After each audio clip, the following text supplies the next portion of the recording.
We've all heard that phrase, right? Better than sex. Oh, yeah. That perfect chocolate cake or maybe finishing a marathon. Or just a really amazing cup of coffee sometimes. Yeah. But, if you find yourself thinking that a lot, maybe it's a little nudge. A nudge to look at your intimate life. Exactly. So today, we're doing a deep dive. We're aiming to help shift those experiences from, just okay to genuinely unbelievably hot. Right. Because often the real roadblocks to amazing sex, they aren't about needing like new positions or the latest gadgets. Yo. No, it runs deeper. Things like sexual inhibition, shyness, the internal stuff. And what's cool about this deep dive is our source. Yeah, tell us about that. It's a guide written by just an ordinary person sharing their own journey from being like super shy to finding real sexual freedom. It's very personal. That sounds really valuable. So our mission today is basically to pull out the key insights from this very human perspective. Yeah, give you a shortcut maybe. Yeah. To understand and get past what the source calls that psychological fog that obscures our desires.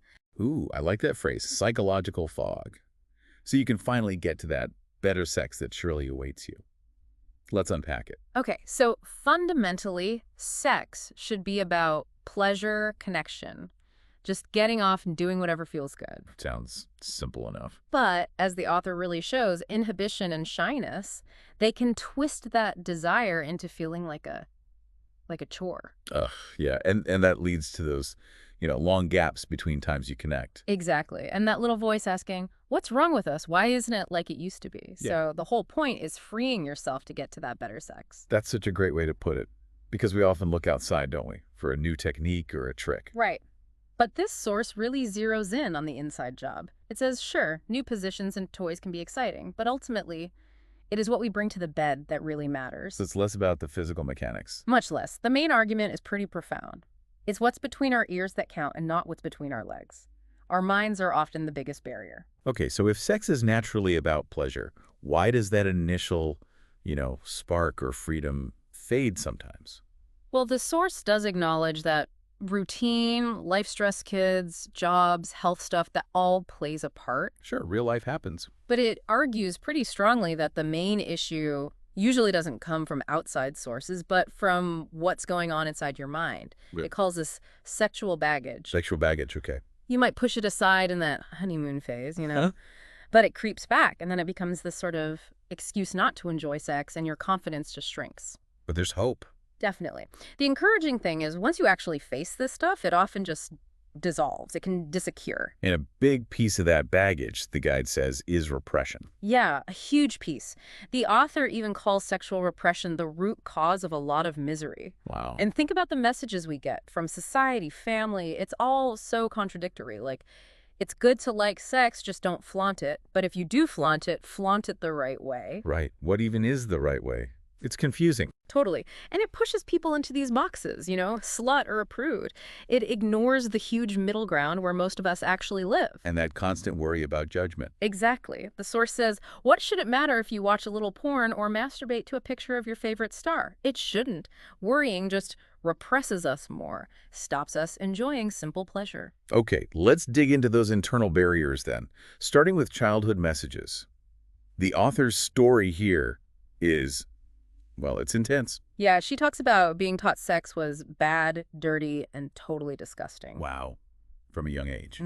Led to massive confusion, shame, feeling cut off from her own body. She even had this dream, really vivid, where her mother was literally in bed between her and her husband. No way. Just shaking her head, disapproving. That says it all, doesn't it? It really does. It shows how shame often comes from outside, projected from an outside source, and it just grows into guilt and repression.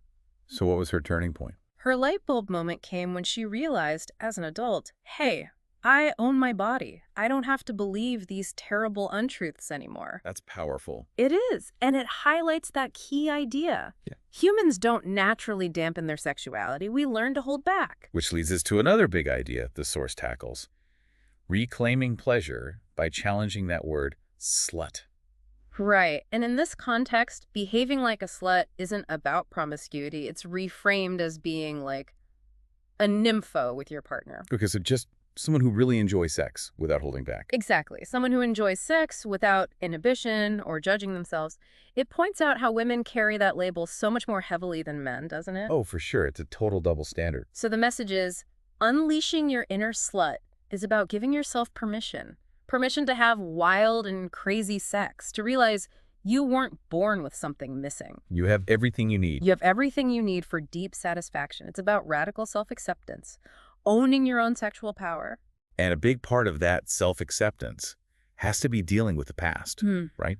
Liberating your sexual history. Absolutely crucial. The guide talks about regrets, maybe a one-night stand you feel weird about, or tolerating stuff in the past that wasn't okay, how that leads to repression and a kind of dull sex life. So what's the solution? Self-forgiveness. That's the key. Easier said than done sometimes. Oh, definitely. The exercise recommended is simple but potent. Write down the feelings. Admit mistakes just to yourself. And then allow the uncomfortable emotions, the laughter, the tears, the cringing. Just feel it all. Yeah. And through that honesty, forgiveness can actually happen. Because, as the source says, self-loathing is very counterproductive. This process helps build confidence, not just in sex, but in life. Okay, so once we start working on that internal stuff, the next step is bringing it into the relationship. Communication. Yes. The source hammers this home. Open communication is paramount. It makes sex downright wonderful, and it totally busts that myth. The one about men just knowing everything. Yeah, that false illusion that all men are born knowing every single little thing about sex, which is, like you said, totally fueled by movies and magazines. Right. The reality is men have their hang-ups too. They learn as you go, just like women do. So the advice is just talk. Pretty much. Don't hold back. Ask for what you want. Don't yell or cry. Just tell. Straightforward. And it's not just in the bedroom. Communication matters, is it? No, the source connects it to everyday life too. Like helping each other out, maybe with chores, builds that foundation. And crucially, don't force sex if you're not feeling it. Because if you just lie there like a dead fish, he's not going to be exactly thrilled. It needs genuine connection, not just going through the motions. That makes sense. Now, and another interesting point was about validation. Validating your partner. Yeah, reminding us that men need it too, even if they don't always seem like they do. The advice is kind of sweet. Find qualities you admire in him and embellish them a bit. Tell him. Okay, I see that. And how does that connect to, say, intimacy during sex? It ties right into the power of saying, I love you during lovemaking. The source says that simple phrase can seriously turn the heat up. Really? Yeah, intensify the sex tenfold. It takes it beyond just physical sensation to a really profound connection, sharing that vulnerability. Which is a good segue into rekindling things in long-term relationships. Falling in love all over again, as the source puts it. Right, because that initial mystery can fade, it's natural, but the source has this candid insight. What's that? That men often don't need that much to get going. Sometimes just you showing up, clearly signaling you want him, that's enough. Okay, so what are some practical ways to rekindle that spark? Well, the guide suggests fun stuff, Right. like actually making dates for sex, taking weekend getaways, even just to a local hotel once a year. Get out of the routine. Exactly. Reading erotica together, doing fun and spontaneous things like stealing a kiss behind a tree. Simple things. So basically, treat each other like lovers, not just roommates. Nailed it. Support each other. Remember why you got together. Keep that connection alive. Okay, let's shift to more practical exploration. Body image comes up a lot, doesn't it? Yeah. As a huge inhibitor. Huge. The source really challenges how we tend to amplify our faults. It's reassuring, saying your partner probably doesn't even notice or care about things like rolls of fat on your tummy. We're usually our own worst critics. Totally. So the advice is shift focus. Look at what's right about your body. See it not just as a way to get around a vessel, but as a pleasure palace. I like that. Pleasure palace. Yeah, and wear stuff that makes you feel sexy. Because confidence is everything for desire. And speaking of pleasure, the orgasm. The source is pretty blunt about women who are orgasmless. Calls it a crime, yeah. And the definition is clear. If you don't know if you've had one, you probably haven't. Describes it as letting go of everything to just enjoy a sensation of total ecstasy. Right. But here's the key insight, the really critical point. Which is? You are in control of your orgasm, not your lover. He helps, enhances, sure, but he can't give it to you. So it's about taking ownership. Yeah. Yes. Feel sexy, be receptive, understand sexual intensity is a choice, not a condition. You choose to let go. It even mentions nocturnal orgasms, like the female version of a wet dream. That happens too. To really unlock that pleasure, though, the source talks about getting comfortable with, well, with your own vagina. Yeah, tackling the discomfort some women feel, the weird euphemisms we use. It's a call to owning your sexuality, and that includes your vagina. That's seen as key to freedom. How does it suggest doing that? It's pretty direct. Get a mirror, find some private time, and meet your new best friend. Wow, that's intimate. It is. But the point is, embracing your body, all of it, just as it is fundamental to overcoming shyness. Because, as it says, not liking your body is a one-way ticket to disowning it, and when you do this, it only spells trouble. Okay, and building on that self-discovery, masturbation, how does the source frame that? As vital. A way to know thyself sexually, to figure out how you like to be touched, where, how long, how intensely. So it's research. For yourself. Exactly. Helps overcome inhibition, break out of old locked-into patterns. It also mentions male masturbation, normalizing it as practice that can help with endurance. And for women, any specific advice? Yeah, it encourages exploring vibrators, calls them tools for instant pleasure, and suggests, if you're comfortable, letting your partner watch. Why? Apparently, men love to watch, and it can drive your man wild. Makes them feel like the man, part of your pleasure. Got it. Okay, next up, foreplay. Crucial. The source calls it a key precursor to good sex, and notes that lots of women actually orgasm during foreplay. Really? That's interesting. Yeah. It also loops back to body image, how shyness can creep in here, and that deep desire we have for our partners to just worship our bodies, love all of us, even our flaws. So how do you ask for that without sounding demanding? Gently guide them. No barking orders or eye-rolling. Show them what feels good. It even lists often overlooked zones: stomach, legs, feet, back. Guiding their hands can make a huge difference. Okay, let's get a bit more adventurous. New positions, techniques. Yeah. Doggy style comes up. Common male fantasy, apparently. Can be hot and mind-blowing, even if you're hesitant at first. Gives tips on how to approach it. Suggests maybe using a vibrator at the same time for double pleasure. Double pleasure, okay. Yeah. And what about the squeeze? Or the hold. This is described as a really powerful technique for women to orgasm during intercourse. How does it work? By squeezing the pelvic floor muscles, kegels, basically around the penis. The source claims it can lead to a massive orgasm, maybe even a massive scream. It's about taking direct control during penetration. Wow, okay. Now for something maybe a little naughty. Dirty talk. Yeah. The source encourages trying it, admits it feels awkward at first for many, but says it really enhances things, even gives a little starter dialogue, like just whispering what feels good. Takes the pressure off trying to be super explicit right away. Exactly. And same with spanking. Discussed as a way to liven up your sex life, make it a bit naughty. Lightly. Right. Playfully. Absolutely. Big emphasis on consent, trust. It's about the art of light, playful, spanking flat hand on the bum, not hard, not about pain. Though it does mention things like hairbrushes or crops as options for the very adventurous with a trusted partner for a walk on the wild side. Okay. Oral sex. Big topic. Yet. Addressed from both sides. Yep. Forgiving, it challenges the idea it's a dreaded task. Links it to wanting your partner satisfied, maybe even playful payback.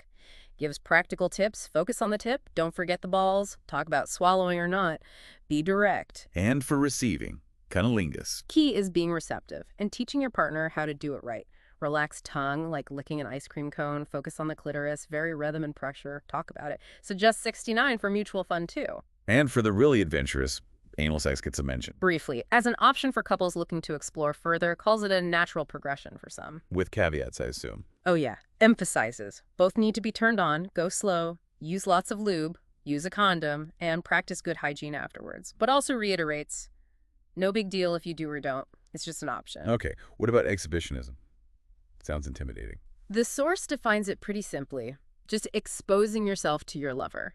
Getting comfortable being naked. So start alone first. Yeah, get comfy nude by yourself, then with your partner. It busts the myth that men are constantly judging flaws. Usually they don't unless you point them out. Good point. Emphasizes that nudity and exposure is not that big of a deal. Sex is a gift we give one another, even if it's spontaneous, like on top of the washing machine with some clothes still on. It always comes back to the idea that the biggest block is what's going on between your ears. Right. And finally, the porn issue. That can be tricky. Very tricky. The source addresses the resentment some women feel, often linked to insecurity, explains men are often visual creatures, and tend to separate porn from their actual love life. So trying to ban it might backfire. Could do. Might make him cling to it more.